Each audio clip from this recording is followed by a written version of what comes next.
بسم اللہ الرحمن الرحیم۔ السلام علیکم ورحمۃ اللہ وبرکاتہ۔ امید ہے آپ سب بخیر و عافیت ہوں گے۔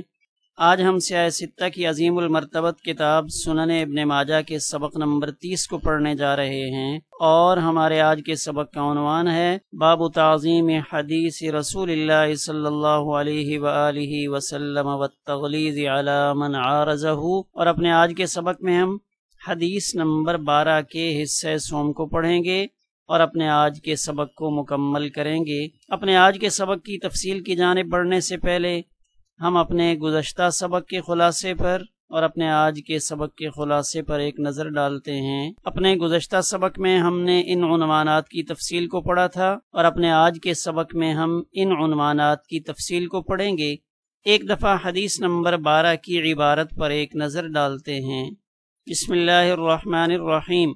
یوشک الرجل متکئا علی اریکتہ یحدث بحدیث من حدیثی فیقول بیننا وبینکم کتاب اللہ عز وجل فما وجدنا فیہ من حلال استحللناہ وما وجدنا فیہ من حرام حرمناہ الا وانما حرم رسول اللہ صلی اللہ علیہ وآلہ وسلم مثل ما حرم اللہ عز وجل۔ اس حدیث پاک کا ترجمہ اور کچھ تشریح ہم اپنے گزشتہ 2 اسباق میں پڑھ چکے ہیں۔ آئیے اپنے آج کے سبق میں جو حصہ تشریح کا باقی ہے اس کی جانب بڑھتے ہیں۔ تیسری بحث اس حدیث پاک سے حاصل ہونے والے فوائد سے متعلق ہے۔ اس حدیث پاک سے حاصل ہونے والا پہلا فائدہ کہ جو مصنف رحمہ اللہ تعالی نے عنوان قائم کیا ہے کہ اس باب کا نام ہی یہ ہے کہ اس باب میں نبی کریم صلی اللہ علیہ وآلہ وسلم کی حدیث پاک کی تعظیم بیان کی جائے گی، اور جو شخص حدیث پاک سے معارضہ کرے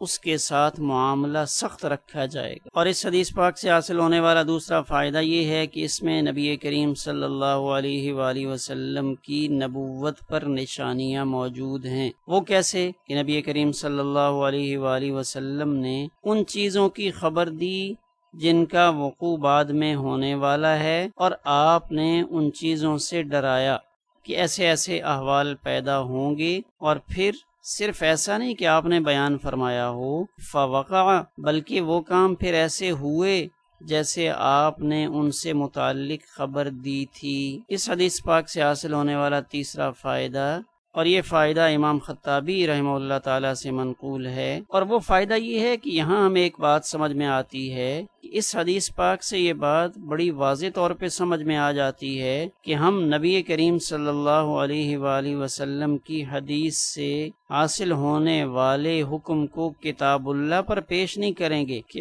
آیا کتاب اللہ اس کے ساتھ موافقت کرتی ہے، تائید کرتی ہے یا نہیں، اس لیے کہ نبی کریم صلی اللہ علیہ وآلہ وسلم کی ذات گرامی تو خود حجت ہے۔ جب آپ کی ذات گرامی خود حجت ہے تو پھر ہم اس کے محتاج نہیں ہوں گے کہ ہم نبی کریم صلی اللہ علیہ وآلہ وسلم کے فرامین کو قرآن پاک کے ساتھ ملائیں کہ اگر یہ قرآنی تعلیمات کے موافق ہے تو پھر ہم اس سے لیں گے، اگر موافق نہیں ہے تو اس سے چھوڑ دیں گے۔ اور آگے شارح نے اس روایت سے متعلق حکم بیان کیا کہ یہ روایت جو بیان کی جاتی ہے اذا جاءکم الحدیث فارضوا علی کتاب اللہ فإن وافقہ فخذوہ وإن خالفہ فدعوہ، کہ جب تمہارے پاس کوئی حدیث پہنچے تو اس کو کتاب اللہ پر پیش کرو، اگر یہ کتاب اللہ سے موافق ہو تو پھر اس سے لے لو، اور اگر کتاب اللہ کے مخالف ہو تو اس سے چھوڑ دو۔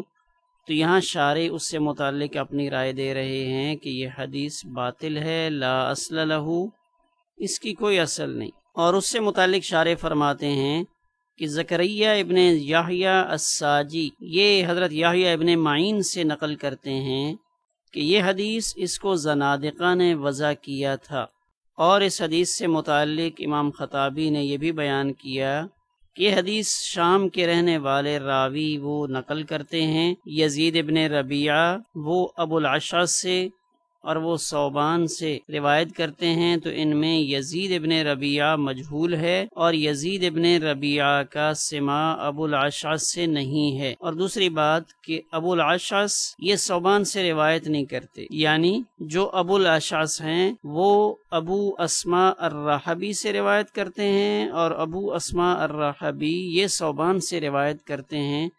تو یہاں درمیان میں ابو اسماء الرحبی کا واسطہ نہیں ہے۔ اس حدیث پاک سے حاصل ہونے والا چوتھا فائدہ جس کو امام طیبی انہوں نے نقل فرمایا، فَإِن قُلْتَ، اگر آپ یہ بات کہیں کہ دلت هذه السور علی المحرمات، کہ اس قسم کی روایات سے حرمت کا پہلو تو نظر آتا ہے کہ نبی کریم صلی اللہ علیہ وآلہ وسلم نے کچھ چیزوں کے حرام ہونے کو بیان کیا ہو، یعنی آپ نے حلال اور حرام کے احکامات میں سے حرام کو تو بیان فرمایا کہ بھئی یہ حرام ہے، یہ حرام ہے، یہ حرام ہے، جن چیزوں کو آپ نے حلال قرار دیا ہو ان کا تذکرہ کہاں پہ؟ تو کہتے ہیں اس مسئلے کی طرف اشارہ بھی اس حدیث پاک میں موجود ہے۔ آگے شارح خود ہی جواب دیتے ہیں کہ الاصل فی الاشیاء الاباحۃ، کہ اشیاء کے اندر اصل مباح ہونا ہے، تو مباح ہونے پر دلیل کی ضرورت نہیں ہے، اور اس پر بطور دلیل اللہ تعالیٰ کا یہ فرمان نقل کیا، خلق لکم ما فی الارض جمیعا، کہ اس زمین میں جو کچھ ہے وہ سب کچھ اللہ نے تمہارے لیے پیدا کیا۔ اس آیت میں اس بات کی طرف اشارہ ہے کہ چیزوں کے اندر اصل اباحت ہے، اس لیے تو اللہ نے فرمایا کہ تمہارے استعمال کے لیے یہ چیزیں میں نے پیدا کی۔ یہاں تک تو مطلق ضابطہ تھا، فخص منہا اشیاء، پھر ان میں سے کچھ چیزوں کی تخصیص کر لی گئی، اب جن کی تخصیص ہو گئی ان کو حرام قرار دیا، اور جو بقیہ ہیں وہ ساری حلت کے حکم پر باقی ہیں۔ یہاں شارح فرماتے ہیں وَكَأَنَّهُ صلی اللہ علیہ وآلہ وسلم نص علی تحلیلها، کہ نبی کریم صلی اللہ علیہ وآلہ وسلم نے ہی ان کی حلت کو بیان فرمایا ہے۔ پانچواں فائدہ اس حدیث پاک سے یہ حاصل ہوا کہ تنبیہ کے کلمات یہ مکرر آئے ہیں اس روایت میں، اور اس روایت سے مراد وہ ہے جس کو امام ابو داؤد رحمہ اللہ تعالی نے لیا ہے، یعنی جن الفاظ کے ساتھ سنن ابی داؤد میں یہ روایت نقل کی گئی ہے اس میں کلمات تنبیہ ان کا تکرار ہے۔ تو تنبیہ کے کلمات کو 2 دفعہ لانا، اس میں توبیخ اور تقریح ہے، یعنی متوجہ کرنا ہے اور اہمیت کے ساتھ متوجہ کرنا ہے۔ تو گویا کہ یہاں پہ شارح نے احادیث پاک کی اہمیت کو بیان کیا۔ اب ہم دیکھتے ہیں کہ اس حدیث پاک سے منکرین حدیث کے اوصاف ذمیمہ وہ کچھ سمجھ میں آ رہے ہیں، تو ان 5 اوصاف ذمیمہ کو ہم بالترتیب دیکھتے ہیں۔ ان کا پہلا وصف یہ ہوتا ہے کہ وہ متکبر ہوں گے، دوسرا وصف یہ ہے کہ وہ بے ادب ہوں گے۔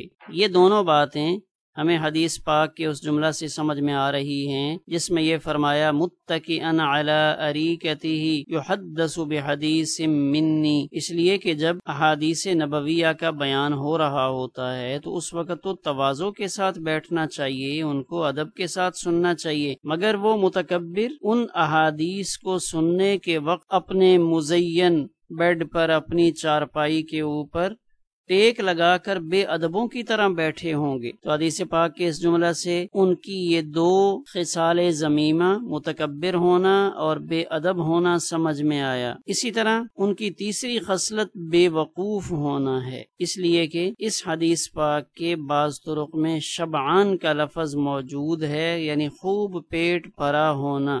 تو یہ شبعان، بے وقوف اور بلید الذہن اور سوء فہم ان سب کی طرف مشیر ہے کہ الٹی سوچ رکھنے والے ہوں گے۔ کیوں؟ اس لیے کہ زیادہ کھانا یہ بلادت اور سوء فہم کا سبب بن جاتا ہے۔ چوتھا، عیاش ہوں گے۔ عیاش ہونا میں کہاں سے سمجھ میں آ رہا ہے؟ علی اریکتہ، یہ جو اریکہ کا لفظ ہے حدیث پاک میں، اس سے ان کے عیاش ہونے کی طرف اشارہ ہے، اس لیے کہ جو عیاش قسم کے لوگ ہیں وہی اپنی چارپائی کو سجاتے ہیں اور مزین چارپائی کھاٹ پر پڑے رہتے ہیں۔ اور 5ویں خصلت جو ان کے اندر ہوگی کہ علم حاصل کرنے کے لیے گھر سے باہر نہیں جائیں گے، اس لیے کہ مزین کھاٹ پر پڑے رہنے کا موقع عیاش مقیم کو مل سکتا ہے۔ ایک مسافر طالب علم اس کو یہ کیفیات کہاں سے حاصل ہوں گی؟ اس لیے کہ جب وہ حصول علم کے لیے سفر کرے گا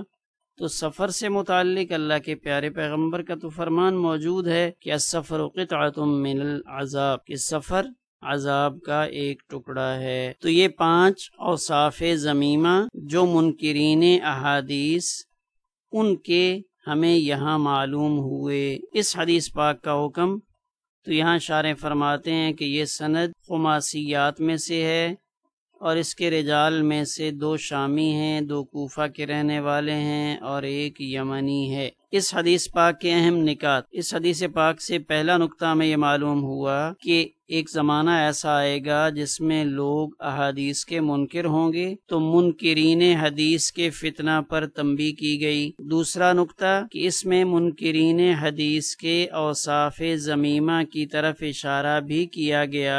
اور تیسری بات ہمیں اس حدیث پاک سے یہ سمجھ میں آئی کہ احادیث کو چھوڑ کر صرف قرآن مجید پر عمل کرنا ناممکن ہے۔ اس حدیث پاک سے حاصل ہونے والے فوائد میں سے پہلا فائدہ کہ ایک دور تھا جس میں احادیث وضع کی جاتی تھیں، یعنی جھوٹی احادیث گھڑی جاتی تھیں، تو وہ زمانہ گزر گیا، وضع حدیث کا فتنہ ختم ہوا، تو اس امت کے اندر اخیر میں آ کر منکرین حدیث کا فتنہ پیدا ہوگا، اس کی طرف اشارہ ہے۔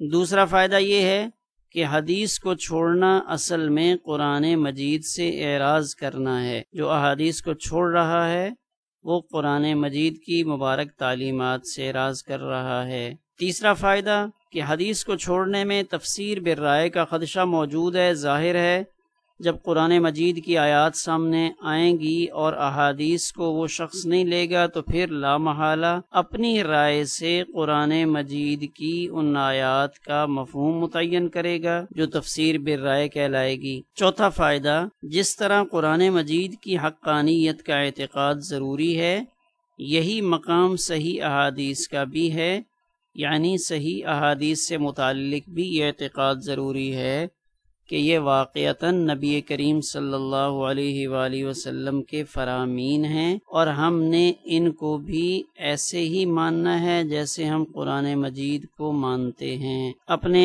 آج کے سبق اور اس سے گزشتہ سبق دونوں سے متعلق تمرینی سوالات۔ پہلا سوال، کیا احادیث پاک کو چھوڑ کر قرآن مجید پر عمل کرنا ممکن ہے؟ دوسرا، حدیث کا مفہوم کیا ہے؟ حدیث کسے کہتے ہیں؟ تیسرا، کیا سارے احکامات اسلام صرف قرآن مجید میں موجود ہیں یا نہیں؟ آخر میں ایک نظر ہم اپنے آج کے سبق کے خلاصے پر ڈالتے ہیں۔ اپنے آج کے سبق میں ہم نے ان 5 عنوانات کی تفصیل کو پڑھا۔ ہمارا آج کا سبق الحمدللہ اسی پر مکمل ہوا۔